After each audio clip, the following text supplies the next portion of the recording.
अस्सलामुअलैकुम नईम भाई। मैं यूसुफ बात कर रहा हूँ कराची से। आपने वाइट पेयर भेजा है मेरे लिए, बहुत अच्छा पेयर भेजा है नईम भाई, मेरे सोच से भी अच्छा है। मेरा तो आपके साथ जिस जोड़े का बात हुआ था वो लगा हुआ भी नहीं था, आपने माशाल्लाह से लगा हुआ जोड़ा भेजा है मेरे लिए। आपकी मेहरबानी नईम भाई, अल्लाह आपको खुश रखे, अल्लाह आपको तंदुरुस्त रखे नईम भाई। ये रहा वाइट पेयर भाई,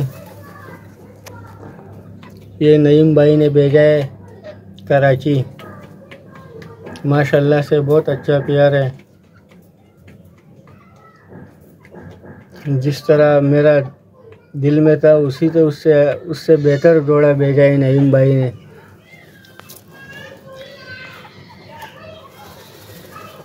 ब्रेड जून के नाम से है नईम भाई का चैनल। भाई किसी मेरे भाई को तीतर लेना हो, तीतर के बारे में कोई मालूमात करना हो तो नईम भाई से रब्ता करें। नईम भाई बहुत अच्छे आदमी है भाई, आपको समझाएंगे, आपको कोऑपरेट करेंगे, आपके साथ हर तरीके से ताउन कर रहे हैं। दूसरा बात ये, धोखा नहीं करेगा आपके साथ, जो चीज़ दिखाएगा वही चीज़ भेजेगा।